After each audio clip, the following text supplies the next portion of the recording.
부하 순장들을 중심으로 해서 예수가 주인이 되신 그런 이제 공동체인 교회가 세워지기를 기도하면서 가고 있죠.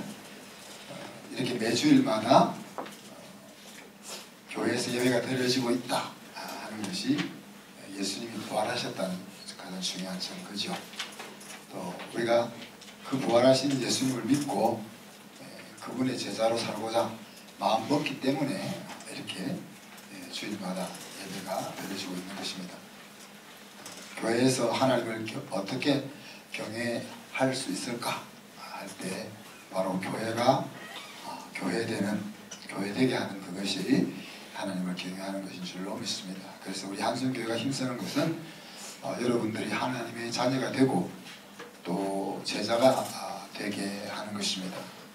그래서 예수님이 요한복음 10장 10절에서 약속하신 것처럼 여러분 영생을 얻을 뿐만 아니라 하나님 허락하신 풍성한 삶을 누리는 것이 우리가 교회가 추구하고 있는 길이다 하는 것들을 기억했으면 좋겠습니다. 물론 하나님이 이렇게 하라 그렇게 하지는 않았지만, 그래서 우리는 예루살렘 교회가 보여주었던 그 세 가지 모습을 모델로 삼으려고 하죠. 우리 예배당이 성전 뜰 같은 곳이었으면 좋겠다. 마을 회관처럼 삶과 문화의 중심이 되고 성도들이 오고 가며 교제하고 들릴 수 있는 곳이 되기를 원합니다. 그리고 교회가 모였다가 흩어지는 곳이 아니라 가족의 식탁이 있는 곳이었으면 좋겠다. 그래서 예수 안에서 우리가 서로 가족되고 받은 은혜를 함께 나누는 자리가 교회다 하는 겁니다. 그죠? 그래서 성경에서는 그것을 내 집에 있는 교회라 불렀는데 그 일이 바로 우리 순위 해야 될 역할입니다. 그래서 성전들에서 기도하고 찬양하고 서로 모르는 성도들이 한 교회가 되는 것은 순위 교회의 역할을 잘 감당할 때 바로 그렇게 된다는 것들을 나눴죠. 그리고 마지막 세 번째 모델은 이 힘들고 곤고함이 많은 세상을 살아가면서도 삶의 스타일이 하나님을 찬양하는 그런 형태가 아니겠냐 그랬습니다. 그래서 우리가 이제 예배당이 지어지고 나면 임시 예배당이지만 이렇게 뭐 찬양과 주제가 있는 그런 날들 저녁들이 이어질 수 있기를 소망을 해봅니다. 제 소망대로 되는 건 아니고 여러분이 하셔야 되는데 오늘은 좀 진부한 주제이기도 하지만 너무나 중요한 하나님이 주인인 가정에 대해서 같이 생각해 봅시다.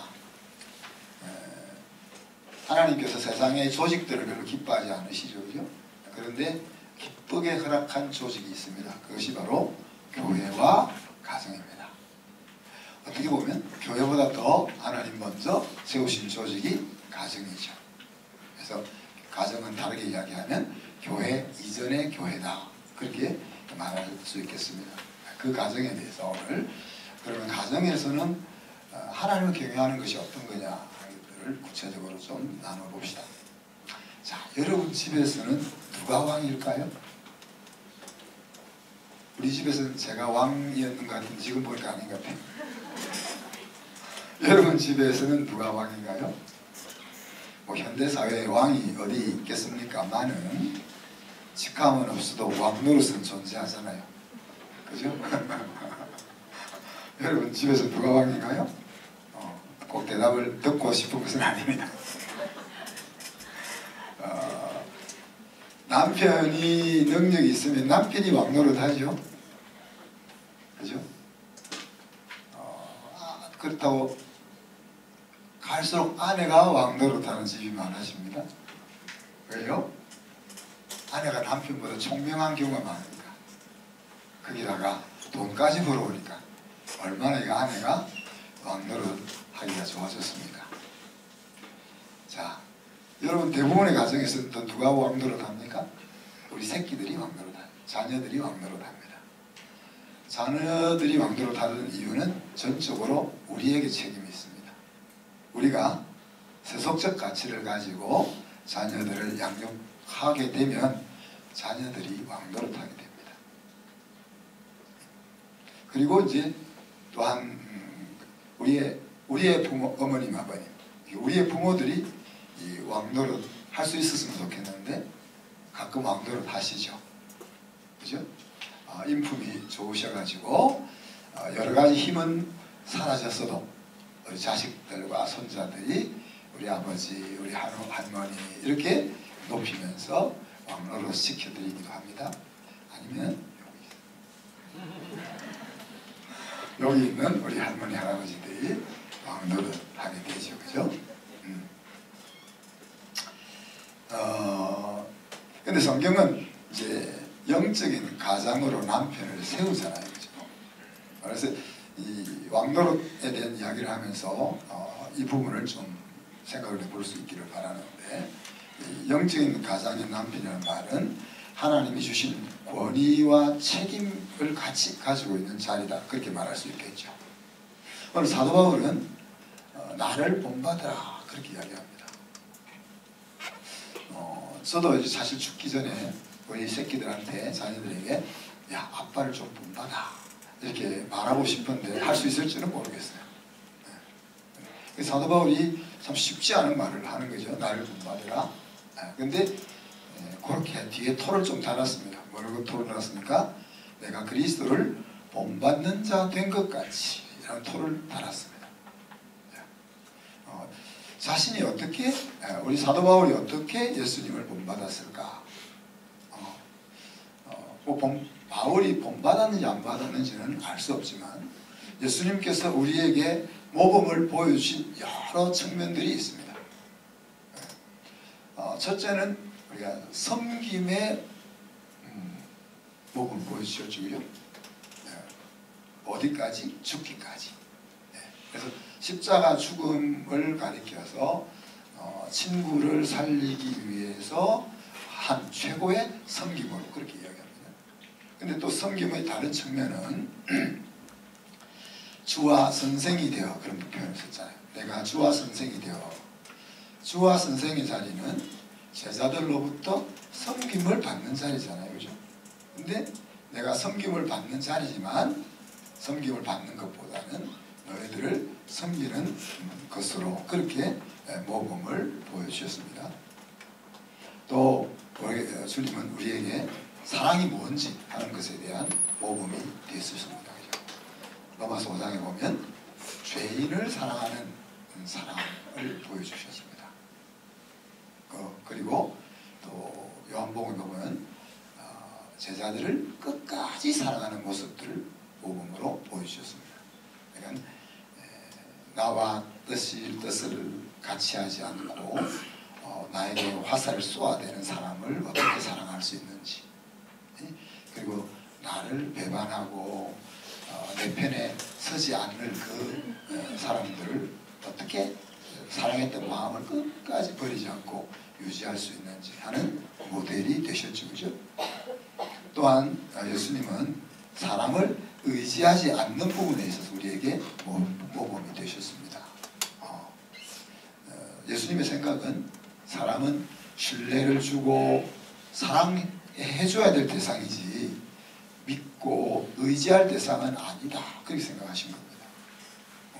사실 예수님의 인생이라고 해봤자 30살까지는 아버님 밑에서 목수일을 하시다가 3년 동안 제자들과 함께 공생애를 하셨는데 3년 동안 인생을 올곧이 그냥 제자들에게 다 쏟아부었는데, 그러면 제자들로부터 뭔가 의지함을 기댈 만한 그런 여지가 있을 텐데 그렇게 기대지 않으셨다 그랬습니다. 만약에 예수님이 내가 3년 동안 너희들에게 한 것이 있는데 라고 이렇게 기댈 마음이 조금이라도 있었다면 그만큼 상처가 크셨겠죠. 그죠? 인생이 꼭 나빠서가 아니라 자기가 마음먹은 것까지도 때로는 지킬 수 없는 그런 연약한 것이 인생이라 하는 것을 아시기 때문에 그런 마음을 합니다. 예수님 널 못 믿겠다 이래서 의지하지 않은 것이 아니라 의지해도 그것을 해줄 만한 능력이 부족하다는 것을 아신 거죠. 그리고 예수님은 사람에게 집중하셨습니다. 그래서 제자들을 양육하는 일이나 또 사역을 할 때도 사실 지질한 그 제자들과 함께 제자 공동체를 만들어서 그들과 함께 사역을 하잖아요.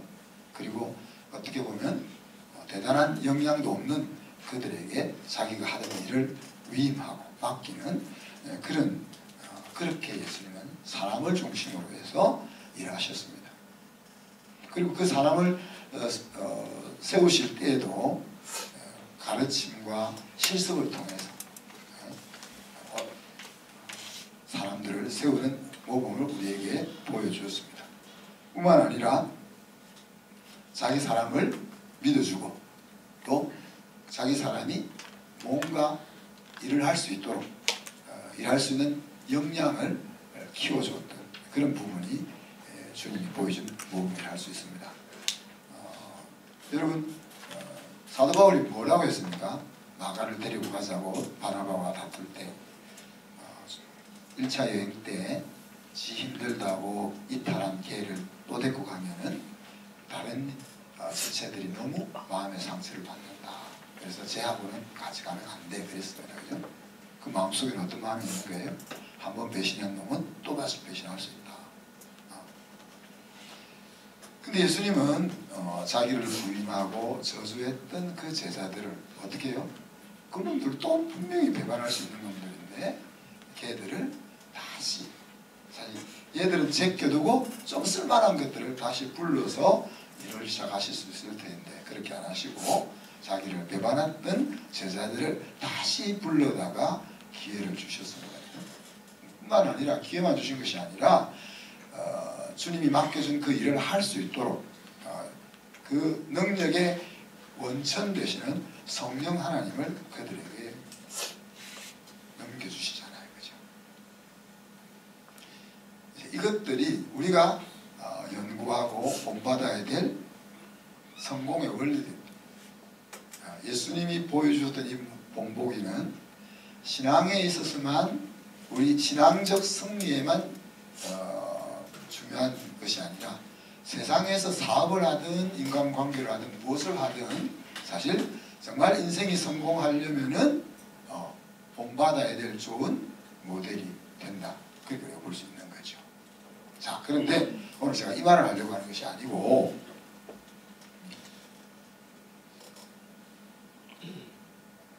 바울도 이 말을 하려고 한 것이 아닌 거죠.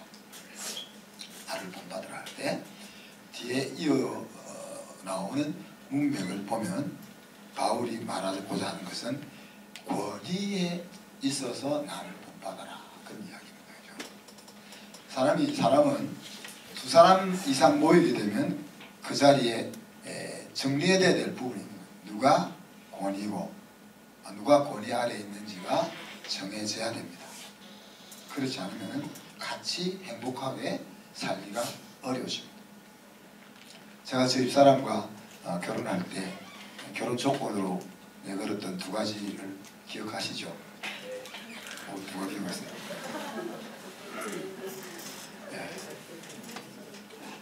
나는 또 일부 예배 때는 아무도 기억 못 하시던데 네. 절대 복종에 대해서 이야기할 때 제가 좋은 예화까지 들었다는 것도 기억하시죠?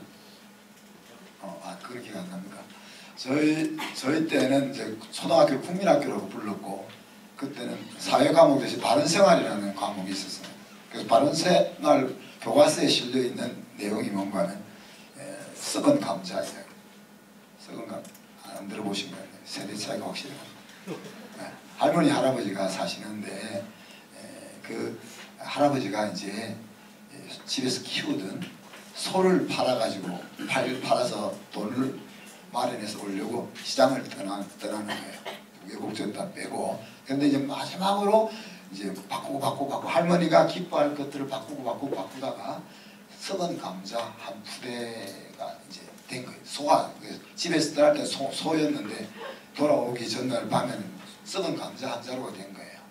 그래서 이제 그 마지막 저녁 주막에서 이제 주막에 있던 젊은이가 이야기를 하는데 그 젊은이가 이제 할아버지는 집에 가면 할머니한테 야단 맞고 쫓겨나게 생겼다. 소를 가지고 가서 팔아오라 했더니만 썩은 감자 한 자루 가져가면 어떻게 되겠냐 얘기할 때 이 할아버지가 야 무슨 소리?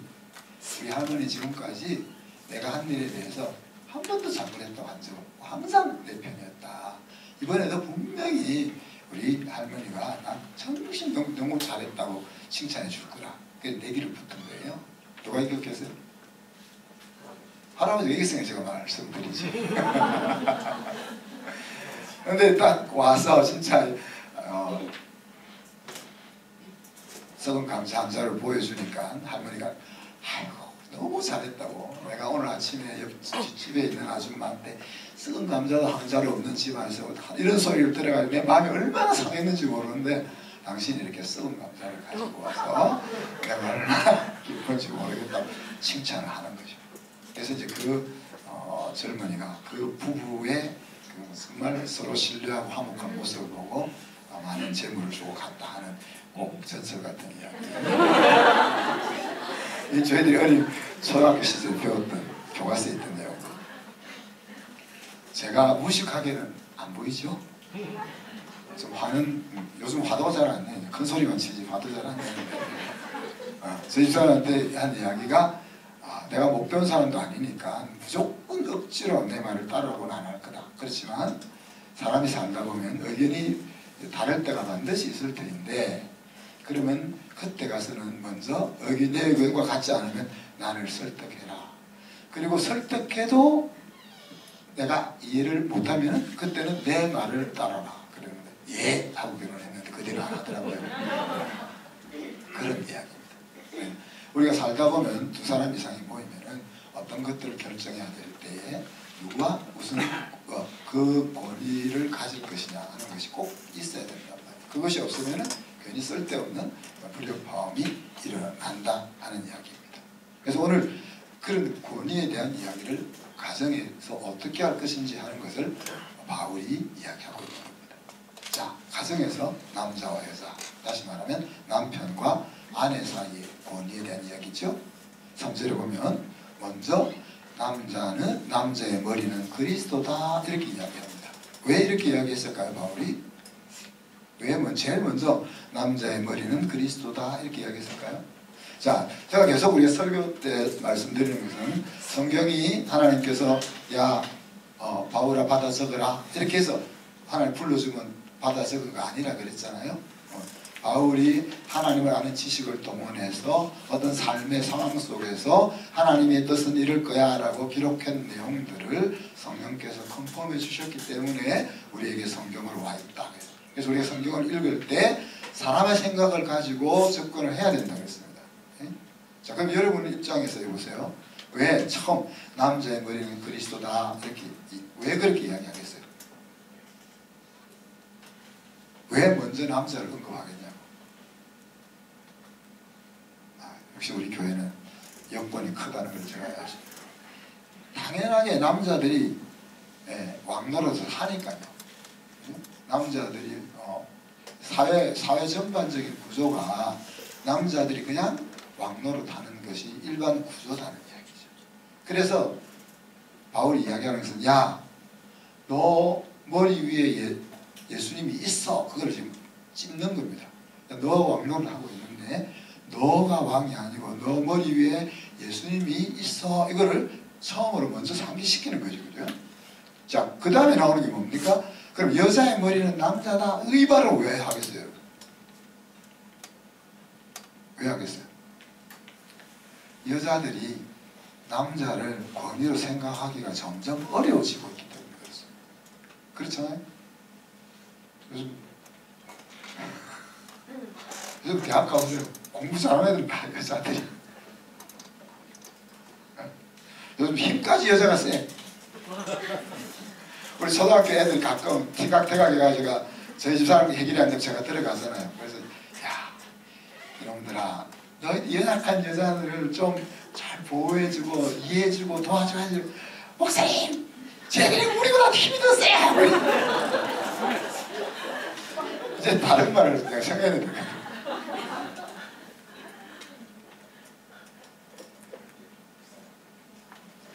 여자들이 보기에는 남자가 모질라는 것 같고 옛날처럼 돈을 잘 벌어서 여자들이 직장 안 가고 또 되게 해주면 그래도 못 이기는 척하고 고개를 숙일 텐데 그러지도 않고, 그러니까 여자가 남자를 권위로 생각하기가 점점 어려워진단 말이에요.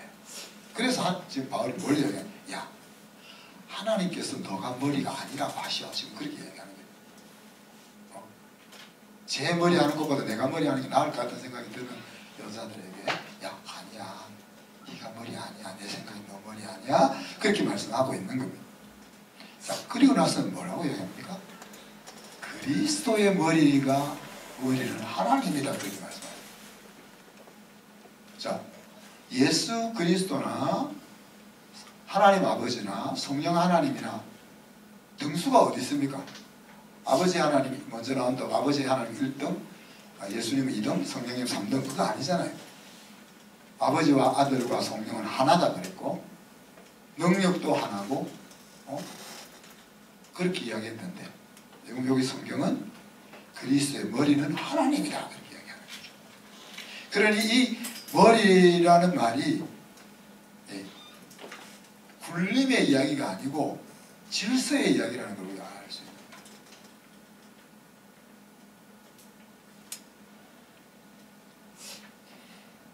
예수님이 아버지 하나님과 동등한 하나님인데 그 아버지 하나님을 머리로 받지 않으셨다면 어떤 일이 일어나겠어요? 어떤 일이 일어나겠어요? 십자가 구원 계획이 어떻게 되겠어요? 예수님이 겟세마네 동산에서 기도하실 때 어떻게 기도했습니까? 아버지, 이 잔을 내게서 옮기실 수 없습니까? 그렇게 기도했어요. 지금 히브리 12장에서 앞에 있는 즐거움을 위하여 십자가의 고통과 치욕도 넉넉히 감당했다 그랬는데, 그런 면이 있는가 하면 이 계획은 진짜 너무 하나님 안 좋은 계획입니다 라는 생각이 예수님에게 있었던 거죠. 그런데 아버지 하나님이 머리니까 아버지 하나님의 그 계획을 예수님이 받아들인 겁니다. 컨펌한 겁니다. 그죠? 만약에 하나님을 머리로 예수님이 생각 안 했다면 성령을 우리에게 보내는 일이 가능했을까요, 여러분?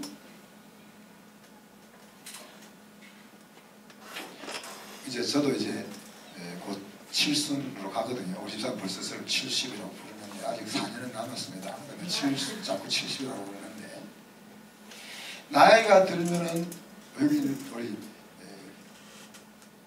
태나사님이랑 우리 부모님도 계시지만 우리가 제일 힘들어하는 게 섭섭병이 걸리거든요. 자녀들이 우리가 힘 빠졌다고 자꾸 소외시키고 이러면 섭섭한 마음이 든단 말이에요. 그래서 어른들한테는 가능하면 어른 대접을 잘 해드리는 것이 이제 그 마음을 잘 이해해 주는 거죠. 그죠? 그러니까 내가 어떤 자리에서 내가 영향력을 미칠 수 있는 자리에서 그 자리를 다른 사람에게 물려준다 하는 것이 쉬운 일이 아니에요. 힘이 없어서 어쩔 수 없이 물려주는 것이 아니고 내가 아직 충분히 할 수 있는 역량이 있는 상황에서 그 자리를 물려준다는 것이 쉬운 일이 아닙니다. 제가 안 물려주잖아요.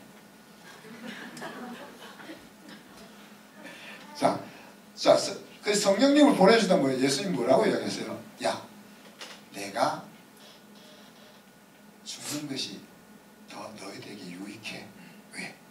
내가 살아있으면 너희들이 같이 있는 우리에게만 내가 소용되지만 내가 떠나면은 이제 나와 똑같은 하나님을 내가 보내줄 거니까, 그러면 그분은 영이어서 어느 자리에도 동시에 다 너희들을 도우실 수 있는 분이야. 그렇게 말씀하신다는 이야기죠. 뭐 이런 것도 생각하려면 우리가 한이 없지만, 그래서 지금 그 이야기를 하고 있는 겁니다. 하나님이신 예수 그리스도까지도 아버지 하나님을 권위로 머리로 질서 있게 받으셨다. 그렇게 이야기하는 거예요. 자, 그리고 4절부터는 이제 이것들을 교회가 잘 알고 있는 컬처를 가지고 이야기합니다. 전통적으로 하나님이 세우신 권위 질서가 공동체의 신앙 문화로 뿌리를 잘 내리고 있는 이야기를 가지고 하고 있습니다. 4절에 보면 자 뭐라고 이야기합니까? 무릇 남자로서 머리에 무엇을 쓰고 기도나 예언을 하는 자는, 그러니까 남자들이, 그러니까 리더겠죠. 남자 리더가 이 교회 예배에서 나와서 기도를 하거나 또 예언을 할 때 그 이야기입니다. 자, 여기서 예언은 주로 이제 보통 이제 우리가 예언이라면 앞으로 될 일을 알려주는 말로 이해가 되잖아요. 근데 성경에서 예언이라고 한 대부분은 앞으로 될 일을 알려주는 것이 아니고 하나님의 일을, 하나님의 뜻을 성도들이 잘 알 수 있도록 풀어주는 것을 예언이라고 합니다. 그러니까 우리를 구원하실 일이나 또 이 하나님 나라를 하나님이 어떻게 이루어가실 것에 대해서 이야기하실 때 예언이 주로 사용되었지, 대부분의 경우는 하나님의 마음과 하나님의 뜻을 우리가 이해할 수 있도록 알려주는 것이 예언이었습니다. 선지자들이, 그 많은 선지자들이 한 일이 뭐예요? 다니엘이 앞으로 될 일 예언했다고 한마디밖에 없고요. 또 나중에 계시록에서 이루어질 일들, 그런 거 예언했죠. 대부분은 어떤 이야기 됩니까? 하나님이 하실 일, 하나님의 섭리에 대한 것들을 알려주는 것들이었다는 거예요. 자, 그럴 때 뭐 하라 했어요? 모자나 수건을 머리에 쓰지 않는다는 거예요. 초대교회 때 성도들이 나와서 벌써 1세기 교회지만 예루살렘 교회에서 고린도 교회까지 왔으니까 벌써 몇십 년 됐잖아요. 그동안 교회 예배에서 기도하고 설교할 때 남자 리더들이 나와서 기도하거나 설교할 때 머리에 안 썼다는 이야기죠.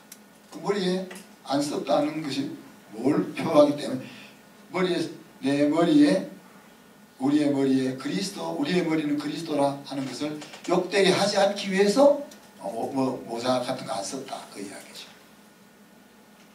자, 근데 5절에 가면 5절가 뭐라고 했어요? 무릇 여자로서 머리에 쓴 것을 벗고 기도나 예언을 하는 자는, 그렇게 하죠. 그래서 이제 특히 우리 교단 같으면 여자들이 강대상에서 설교하고 이런 거 별로 안 좋아하거든요. 그렇지만 성경은 뭐라고 했어요? 자, 여기서 여자 리더들도 교회에서 공적으로 기도하거나 하나님의 말씀을 강론할 때라는 이야기죠. 그러니까 물론 남자들이 대다수가 기도하고 말씀을 전했지만 초대교회 때도 여자 리더십이 활동하고 있었다 하는 것을 우리가 볼 수가 있는 겁니다. 근데 그때는 어떻게 한댔어요? 머리에 수건을 쓴다 그랬어요. 자, 그리고 머리에 수건을 쓰는 것이 썸으로서 머리인 남편을 욕되게 하지 않는 표가 된다, 그런 식으로 이야기합니다. 그 말 무슨 말입니까? 지금 내가 내 마음대로 이렇게 나와서 하는 것이 아니고 남편의 권위와 승인 아래서 내가 교회에서 리더십으로서의 일을, 사역을 하고 있다 하는 것을 질서의 문제를 이야기하고 있습니다. 자, 그리고 7절에 가보면 또 여기서 말하고 있는 권위의 의미가 뭔지 하는 것들을 조금 구체적으로 설명을 하는데, 실제로 보면 남자는 하나님의 형상과 영광이니, 그런 표현이 나옵니다.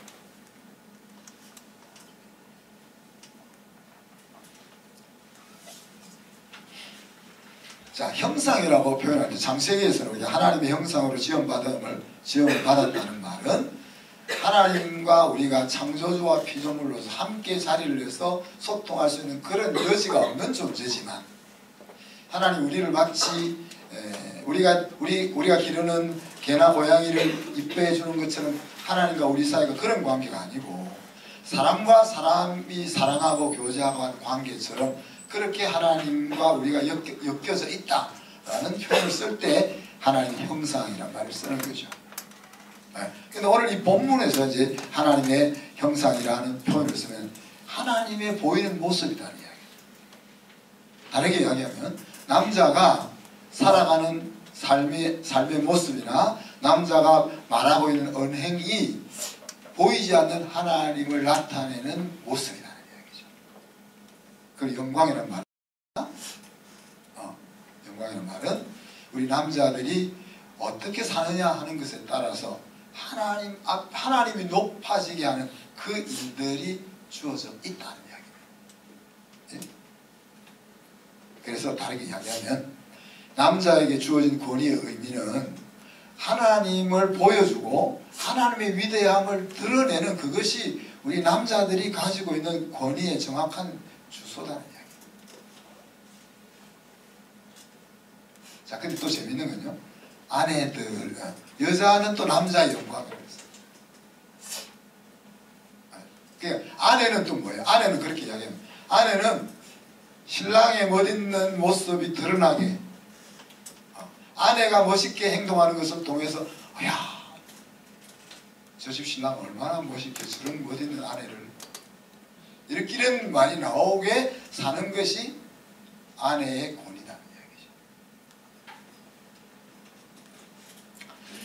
자, 그러면서 왜 이런 이야기를 하는지를 덧붙입니다. 8절에 보면 남자가 여자에게서 난 것이 아니다 그랬죠. 그렇죠? 아담의 갈비뼈에서부터 여자가 나왔으니까 남자가 여자에게서 나온 것이 아니다. 그리고 9절에 보면 여자를 돕기 위해서 남자가 만들어진 것이 아니고 남자를 돕기 위해서 여자를 하나님이 만드셨다. 여자들은 조금 마음이 힘들어지나요? 아니죠? 네. 잘 생각하고 우리 남자들이 힘들어져야 되는 거예요. 왜냐하면 우리가 약간 부족해서 여자를 옆에 두셨다는 이야기. 그리고 이 말씀은 결국 우리는 이렇게 남자, 여자 이렇게 서로 따로 딴 몸이니까 다르게 생각하지만은 하나님의 눈에는 남자와 여자가 하나가 되었을 때 비로소 그것이 한 사람이 되었다고 생각하시는 거죠. 그걸 우리 다르게 보면 법인이라는 말을 쓰잖아요. 우리가 회사나 학교나 이런 것들을 사람이 아닌데 법적으로 사람으로 취급을 해주잖아요. 그걸 이해하면은 우리가 남자와 여자가 둘이지만 하나님은 이 둘이 하나로 되었을 때에 한 사람으로 본다는 의미를 정확하게 이해할 수가 있을 겁니다. 자, 근데 11절에 보니까 반전이 일어납니다. 그죠? 남자가 좀 남자를 이렇게 우선적으로 세우는 것 같다가 다시 반전이 일어나죠. 그런데 주 안에서는 하나님 안에 들어오면은 남자 없이 여자만 있지 않고 여자 없이 남자만 있지 않다. 네. 그리고 12절에 가면 여자가 남자의 돕는 배필로 창조되었다. 그렇지만 그것뿐만이 아니라 또 뭐라고 여기서 모든 남자들도 어머니를 통해서 세상에 나온다는 이야기. 그러니까 남자와 여자가 누가 우선이, 누가 능력이 크니, 누가 주니, 누가 왕이니 이런 것을 그런 것을 다툴 계제가 아니다. 그리고 궁극적으로는 남자나 여자나 근원은 하나님 아버지다라고 마무리하는 겁니다. 그래서 권위라는 것이 오늘 성경이 말하고 있는 권위가 군림이 아니라 질서에 있다는 것을 알 수 있는 거죠. 특별히 하나님 나라에서 권위의 본질은요, 존중과 사랑입니다.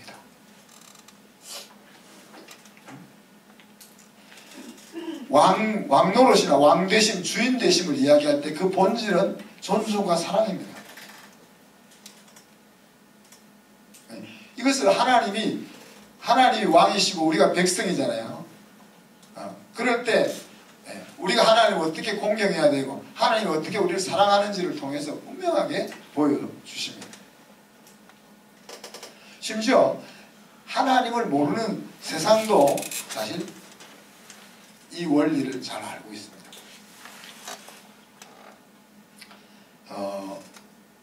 하나님을 모르는 세상은 죄로 인하여 하나님 형상을 잃어버렸잖아요.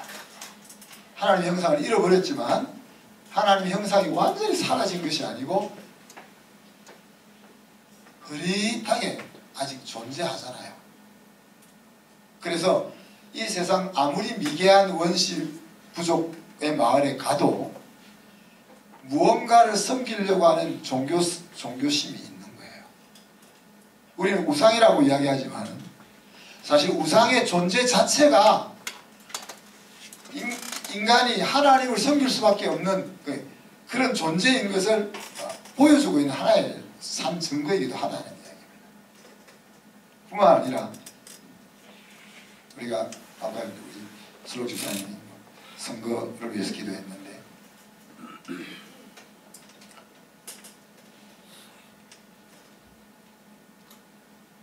백성들에게 존경받고 추앙받는 대통령이나 왕은 어떤 사람입니까?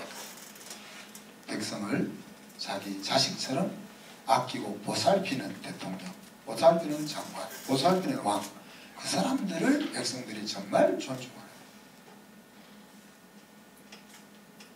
거예요. 그들이 성경에서 말하는 그 권위에 대한 개념을 알아서가 아니라 제대로 된 인간 생활을 하면은 그런 원리 속에서 돌아가게 돼 있다는 이야기예요. 다시 본론으로 돌아가서, 그럼 예수님이 우리 집의 주인이라면, 우리 집의 왕이라면 가족들 각자는 어떻게 행동해야 될까 하는 것이죠. 이거를 또 의무적으로 가지 말고, 예수님이 우리 왕이시니까 여러분 이렇게 해야 됩니다, 이런 의무로 생각하지 말고, 내가 교회의 중직이니까 내가 이렇게 해야지, 이런 관점에서가 아니라, 마치 구약시대에 안식년이 되고 희년이 되어서 주인이 종에게 자유를 줬는데, 자유롭게 자기가 살 수 있지만 나는 당신과 함께 그냥 이곳에서 같이 살게 해가지고 귀에 송곳으로 뚫어서 사랑의 종의 표를 하는 거죠. 우리가 신앙생활이라는 것이 그런 관계다 하는 이야기죠.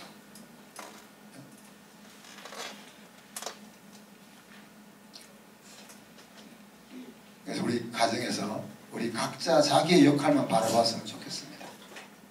쟤는 이런 이야기 하지 말고, 쟤는 이런 부분은 하나님이 물으실 부분이고, 남편은 자신이 가진 힘으로 강포를 하지 않는 것입니다. 하나님이 왕이라는 의미는 내가 가진 힘을 가지고 강포를 행하지 않는 겁니다. 왜? 예수님이 왕으로 내 옆에 계시니까. 자, 강포란 상당히 나쁜 의미로 여겨지죠, 그죠? 그래서 우리는 강포를 안 하는 것으로 생각할 수 있는데, 그걸 조금 쉽게 설명해 드리면, 상대방이 기쁜 마음으로 따를 수 있도록 이끌지 않고 자기 위치를 사용해서 하게 하는 것이 강포입니다. 그래서 제가 이 말씀을 준비하면서 많이 뉘우쳤습니다. 제가 엄청 우리 집사람한테나 우리 아이들한테 자율과 존중을 하는 편이거든요. 네. 현아 집사님 계속 웃으시는데, 네. 근데 이제 우리 아이들이나 우리 집사람 생각에 아빠나 신랑이 강포하다 이런 생각을 느꼈을 수도 있겠다 이런 생각이 좀 들어요. 그럼 강포로 아니고 어떻게 하는 거예요? 사랑으로 하는 거죠. 하게 하는데 그 일을 야, 해! 이게 아니고, 제가 지금 힘듭니다, 지금. 우리 애들한테 좀 뭐 복된 길을 가게 해주고 싶은데 그냥 한마디 딱 야, 이거 해! 이러면 될 텐데, 그걸 못하니까 내가 속이 뒤집어져요. 저는 여러분이 저한테 목사님 이렇게 해주세요, 이렇게 해서 여러분이 저한테 강포를 행한다는 생각이 요만치도 안 들거든요. 안 되는데 제가 우리 사람한테 이렇게 해, 그럼 우리 아들한테 이렇게 해, 이러면 강포로 느껴질 것 같아가지고 제가 그렇게 말을 못한단 말이에요. 이 마음은 주님만 아실 겁니다. 그러니까 목숨까지 줄 것 같은 사랑으로 하게 해야 된다. 강포하지 말아 말아. 그러니까 남편이 가정에서 왕노릇 한다는 것은 목숨까지 줄 것 같은 사랑으로 아내와 자식들이 아빠가 마음먹고 있는 그것을 이렇게 행할 수 있도록 이끌어가는 그것이 그렇게 왕노릇 하기 싫죠 우리. 그것이 가정에서 남편이 해야 될 왕노릇이다. 그리고 자녀들이 힘을 키울 수 있도록. 제가 encourage라는 단어를 설명했지 않습니까? 용기를 가지게 해주는 것이 encourage인데 한국말로는 격려라고 이야기하죠. 근데 격려 이러면 그 encourage라는 뜻을 잘 설명을 못 해주는 거예요. 자, 어떤 이유에서든지 하고 싶은 마음을 잃어버렸어. 혹은 하기 싫어. 그 상황에 우리 아이가 있어요. 근데 그런 상황에서 어떤 방식으로 동원하든지 간에 구슬러든 돈을 주든 어떤 방식으로 동원하든지 간에 이 아이가 그래 나 해볼게 이 마음을 먹게 하는 것이 encourage단 말이에요.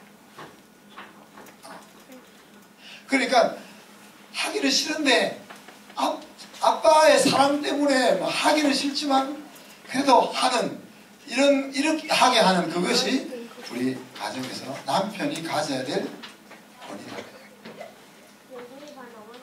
쉬운 일이 아니죠, 그죠? 한마디로 우리 회사에서 일하듯이 그렇게 하면 얼마나 일이 빨리 편하게 돌아갈 거예요, 그죠?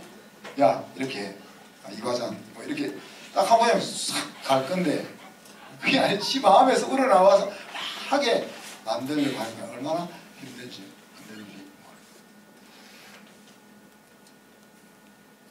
아내가 집에서 그리스도가 왕이 되면 어떻게 행동해야 되겠어요? 자신이 가진 총명함, 거기 경제력으로 남편과 자녀들이 기가 살도록 능력을 발휘하도록 해주는 것이 아내가 하나님을 경외하는 행동입니다. 우리 세상에 풀이 죽어 돌아오는 신랑들, 마음이 상해서 돌아오는 우리 아이들, 얘들한테 어떤 방법을 동원할지 여러분이 해야 될 일이겠지만은 여러분의 그 총명함과 재정적 능력을 가지고 신랑이 다시 또 내일 또 죽는지도 모르고 또 그래 우리 아내가 있지 그러고 또 일하러 나가는 우리 아이들이 다시 또 공부하는 자리에 나가는 이렇게 하는 것이 아내가 하나님을 경외하는 일이다. 그리고 자녀들에게 특히 아내가 해야 될 일은 여러분이 자녀를 품어주는 사랑을 통해서 이 정서와 마음의 힘이 키워지도록 그렇게 하는 것이 아내가 하나님을 경외하는 행동이라는 이야기입니다. 자녀는 뭐 집에서 하나님을 경외하는 행동을 별로 할 게 없을 것 같아요. 그죠? 네. 부모가 정신 차리고 세속가치로 우리 아이들을 키우지 않겠다, 성직으로 키우겠다 결단하면 되는 일이니까. 그러나 이제 자녀들 같은 경우는 형제 자매들 사이에서 한 팀이 되는 것이 하나님을 경외하는 행동입니다. 자, 형제 자매는요, 이 자녀들은 한편이면서도 경쟁자인 관계 속에 있어요. 그래서 우리 장인어른 같은 경우는 똑같이 해준다고 했어요. 그러면서 광고를 해. 야, 막내한테 뭐 해줬다. 너희들한테도 다 그거 해줬지. 이렇게 다 광고를 하셔. 뒤에서 어떻게 하는지 우리 잘 모르지만 하여튼 공식적으로는 아들, 딸 구별하지 않고 똑같이 해준다고 계속 광고를 하면서 그렇게. 왜 그 지혜로우신 것 같아요. 네. 아까 얘기했지만 같은 편이지만 경쟁의 관계에 있기 때문에. 그런데 자녀들이 하나님을 경외하는 행동은 그를 경쟁으로 생각하지 않고 같은 팀이라고 생각하는 것이 하나님을 경외하는 행동이에요. 마지막으로 우리 부모들, 우리 할머니, 할아버지들 인품을 가지고 또 가진 요구를 가지고 뭐 하는 거예요? 후원자가 되어주는 거죠. 우리 아들, 딸의 후원자, 우리 손주들의 후원자가 되는 겁니다. 그래서 꼭 뭐 후원자가 된다는 게 돈만 밀어주는 것이 후원자는 아닙니다. 그죠? 우리 아버지, 우리 어머니가 내 뒤에 계셔. 이렇게 생각나게 해주는 거죠. 그죠? 우리 할머니, 할아버지가 내 편이야. 이런 생각이 마음속에 들게 해주는 것이 후원자가 되는, 그것이 우리 부모로서 하나님을 경외하는 행동이라 말할 수 있습니다. 정리해보면 남편의 하나님 경외하는 행동은 뭡니까? 가정의 안전한 울타리가 되는 겁니다. 가정의 안전한 울타리를 쳐주는 겁니다. 그죠? 그리고 아내가 하나님 경외하는 행동은 그 남편이 쳐준 그 안전한 울타리 속에서 든든한 지킴이 역할을 감당하는 거죠. 자녀들은 요구할 것은 없지만 왜 부모가 어떻게 사느냐, 살고 있느냐 하면은 따라간다 그랬습니다. 그래서 제가 계속 이야기하지만 자식들한테 목매지 마라. 자식들이 목맨다고 목매는 대로 될 것 같으면 성공 안 한 자식들이 어디 있겠습니까? 그냥 여러분이 행복하고 여러분이 하나님 앞에서 멋진 삶을 어떻게 살까 거기에 집중하면은 자녀들은 그렇게 따라온다. 자녀들이 순종을 통해서 하나님의 예비한 복을 받느냐 안 받느냐는 자기들 몫이고, 다만 앞에서 이야기한 것처럼 한 팀이 되는 것이. 그리고 할머니 할아버지들은 뭡니까? 비빌 언덕이 되어주는 거죠.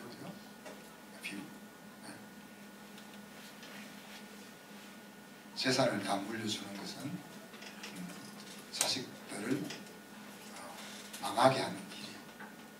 그렇지만 그렇다고 또 안 물려주는 것은 비빌 언덕이 없어서 힘든. 그래서 자기 스스로 뭔가를 일으킬 수 있는 디딤돌로서는 부모가 해줘야 될 역할이다. 그렇게 볼 수 있습니다. 오늘 엑스티킷은 우리 집에서 예수님을 왕으로 모실 것인가 하는 겁니다. 아니면 지금처럼 계속 내가 왕이 되어서 또 아니면 누구 왕 밑에서 살 거냐 하는 거죠. 우리 성도들의 가정에서 작지만 큰 변화가 일어날 수 있기를 기대합니다.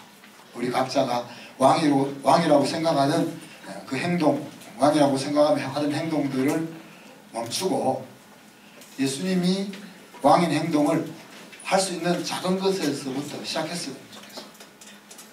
그래서 우리가 그 한 걸음을 이렇게 내디디면 우리 안에 살아계신 성령께서 다음 걸음을 내디딜 수 있도록 이끌어 주실 줄로 믿습니다. 기도합시다. 하나님 사랑과 은혜를 감사합니다. 우리 주님이 왕인 가정이 될 수 있도록 저희들의 생각을 바꿀 수 있게 하시고 우리 한순교회 속해 있는 모든 성도들이 주님이 왕으로 다스리는 복되고 웃음과 희망이 가득 찬 가정들로 세워 주옵소서. 감사드리며 예수 그리스도 이름으로 기도합니다. 아멘.